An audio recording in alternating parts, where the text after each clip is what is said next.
In a forgotten era of human history, Saturn was considered the sun, a planet intertwined with time, viewed through a metaphysical lens. Passing through Saturn is said to allow escape from the matrix in which we exist.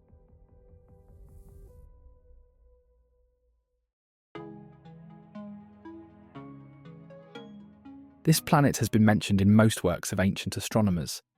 Despite lacking today's modern tools for space observation, they could distinguish planets from one another by observing their movement and identifying changes in their paths across the sky. Saturn is one of these planets, visible to the naked eye in the night sky during certain times of the year. In many ancient beliefs, it was symbolized as a representation of time and fate. Researching Saturn reveals that it takes over 29 Earth years for Saturn to complete a full orbit around the Sun. In other words, 1 year on Saturn lasts more than 29 Earth years. This is why it is often associated with the concept of time.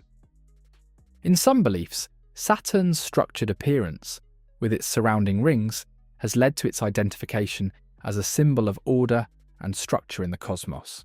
Saturn has often been linked to the chief gods of ancient mythologies. This idea is also central to the author of this book.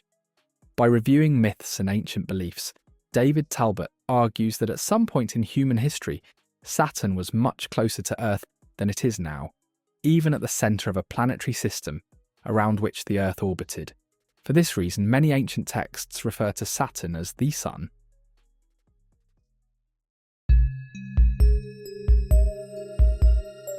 Saturn is not very noticeable in today's sky. Only those who know its position in the night sky can locate it.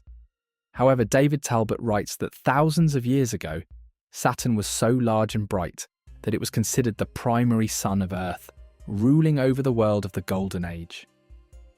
The Golden Age is a mythical era in which humans were born into luxury and abundance, free from the need for labour or any struggle to meet their needs.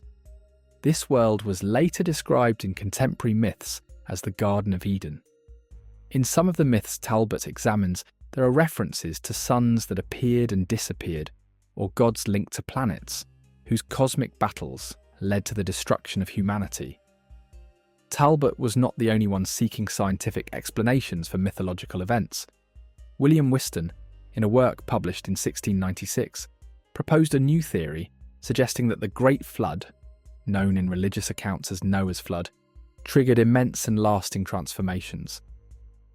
In this best-selling book from 1882, the idea was presented that a meteor shower destroyed the advanced civilization of Atlantis and sank beneath the sea. Isaac Vail, during his era, suggested that myths about celestial battles were connected to the collapse of ice rings surrounding the flat Earth. Hans Herbiger, who was also a favourite theorist of Hitler, published a book in 1913 in which he discussed highly advanced ancient civilizations. He explained that for nearly 138,000 years, Earth didn't have a moon, and the current moon's approach around 14,000 years ago triggered a series of events that ancient myths described as catastrophic natural disasters. Thus, the battles between gods associated with planets in mythology reflect humanity's collective memory of the celestial chaos observed thousands of years ago.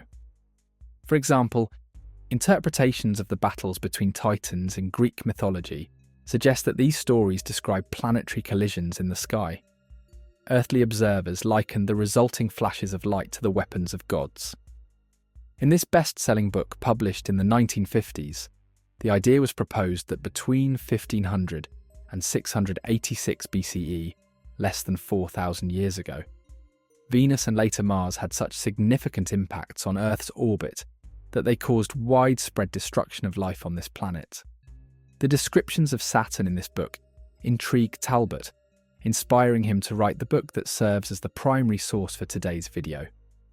One of the ideas proposed was that although Saturn is now one of the farthest planets from Earth, it was once the largest celestial body visible to Earth's inhabitants.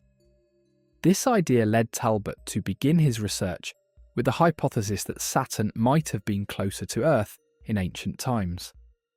Gradually, by studying the myths and beliefs of ancient civilizations, he discovered that their accounts of creation and the beginning of life on Earth often included a deity associated with Saturn. They used symbols that have persisted to this day, though these symbols are now linked to the sun. However, for the people who originally used them, these symbols represented Saturn, their sun of that era.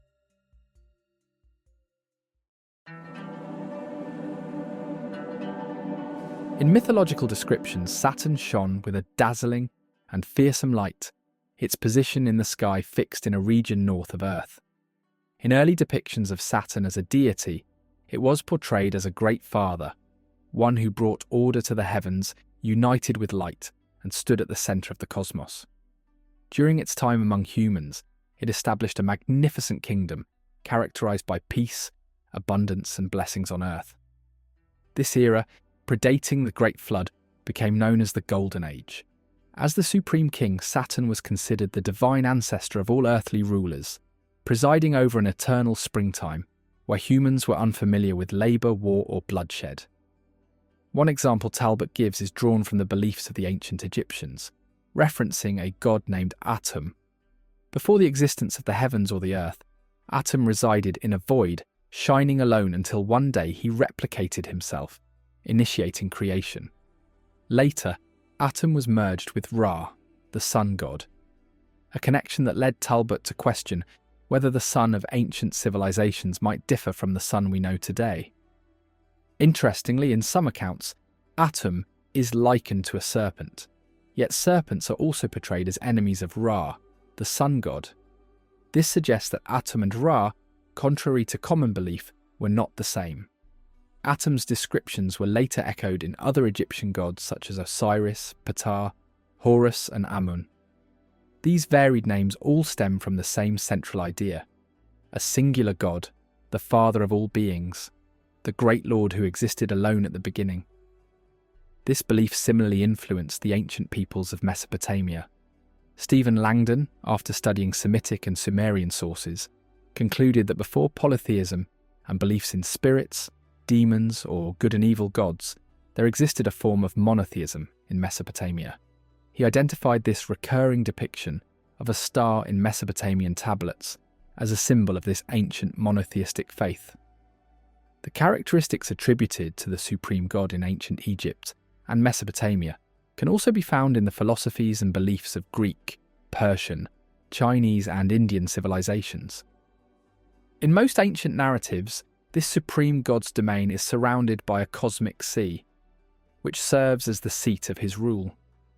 Talbott associates images like these from ancient civilizations, depicting this god with his celestial kingdom. Lines seen in some depictions are interpreted as beams of light emanating from the god. This ancient god, who once ruled the heavens and earth, eventually departed following immense upheavals. He was seen as the source of legitimacy for human kings and rulers of civilizations. In Indian mythology, he is Yama. In Persian mythology, Jamshid, a king also linked to the sun. In Greek mythology, he is Cronus, and in Chinese mythology, Huangti shares similar mythological traits. Quetzalcoatl, revered in Mexican beliefs, ruled not only over Mexico, but overall human civilization. A similar figure is Nanabojo in North American mythology. The overarching image is of an era of cosmic balance, during which humanity was innocent. The gods walked the earth, led by a radiant king who ruled the universe. This being built temples and cities and taught humanity agriculture, writing, and the arts. This golden age ended tragically with the death of the god king.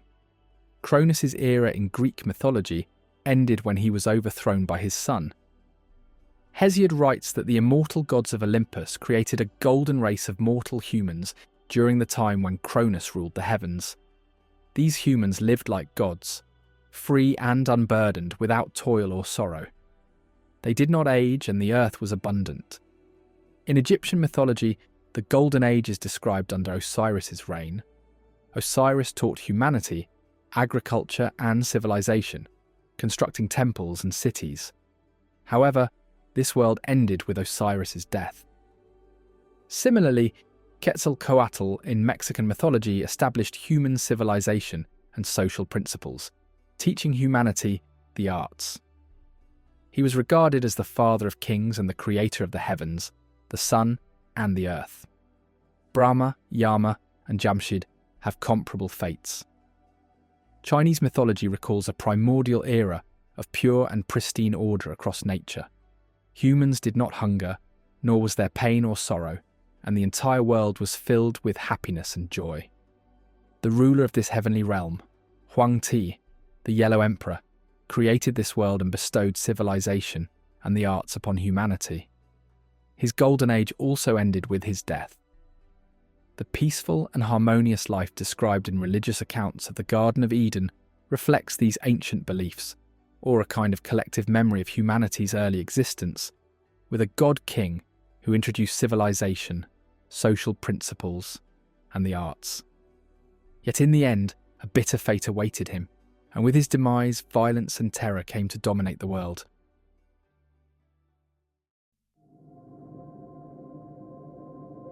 From the dawn of time, humanity has sought a connection to the cosmos and an understanding of its existence through myths and legends. Adam, or the first human, has often been portrayed as an embodiment of the creator and cosmic order. In one part of this book, David Talbott reviews narratives from various civilizations about the mythical Supreme Father. He argues that this supreme figure later evolved into the Adam of today's religious accounts, and, in much older traditions, was associated with Saturn. In Hebrew mythology, Adam, or the first human, was said to have immense height, reaching from the earth to the centre of heaven. He was depicted as a universal king, ruling over the earth and imparting knowledge and arts to those under his authority. In Gnostic beliefs, the first human, or Adam, was described as an immortal, cosmic being. Islamic traditions also depict Adam, the first human, as the epitome of perfection. In mythologies, however, there is often no distinction between the first human and the world's creator. Talbott interprets this to mean that the Adam of modern religious stories is a humanized form of the ancient supreme deity. In Scandinavian mythology, there is Ymir, who was slain by Odin and his brothers. From Ymir's body, the world was created, rocks from his bones, seas from his blood, and trees from his hair. In Hindu mythology, Purusha is the figure from whose body the universe emerged, the moon from his mind, the sun from his eyes, air from his navel, and the earth from his feet. This role appears in Chinese mythology as Pangu, who was born from a primordial egg. Upon his death, his body parts transformed into natural elements. His breath became wind and clouds, his eyes became the sun and moon, his hair became stars, and his blood formed rivers and seas. In Persian mythology, as previously explored, Tiamat is the first human figure. Regarded as a perfect human, he is said to have been born from the union of Ahura Mazda and Sepandar-Maz, the sky and earth deities in Persian lore. Tiamat was killed during the first battle between Ormazd and Ahriman, and from his seed, which fell to the earth, a green rhubarb sprouted, from which Mashie and Mashiyana, the first humans, emerged. Hindu scriptures also speak of a celestial being in primordial form. This entity existed alone in the beginning, recognized itself and proclaimed, "I am." From itself it brought forth creation, a narrative similar to those concerning Zurvan and the start of creation in ancient Persian beliefs.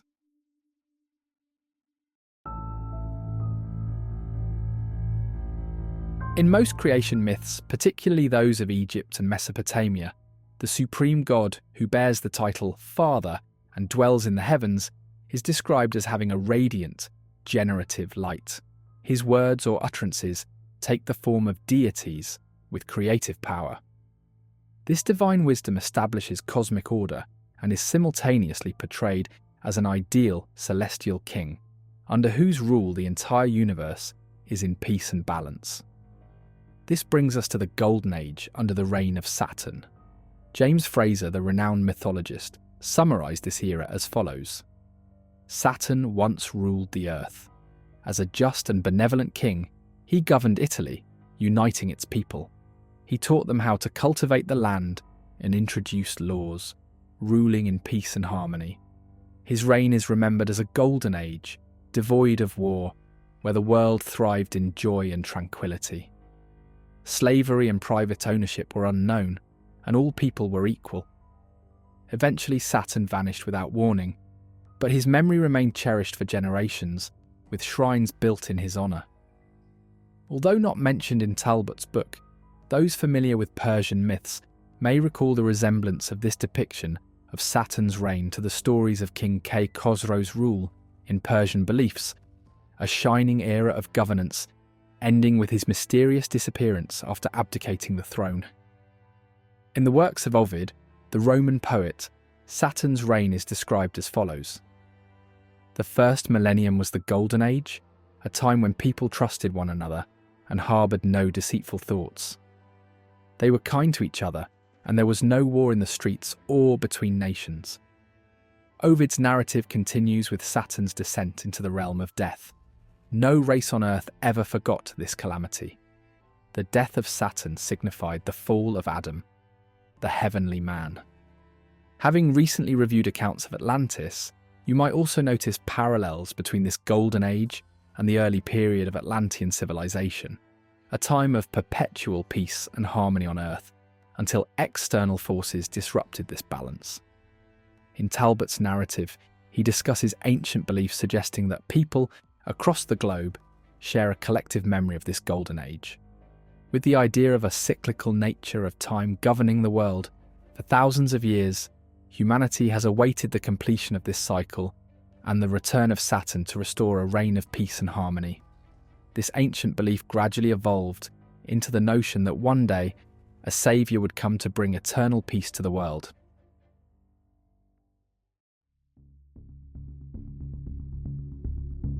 Saturn is the seed from which the cosmos emerges.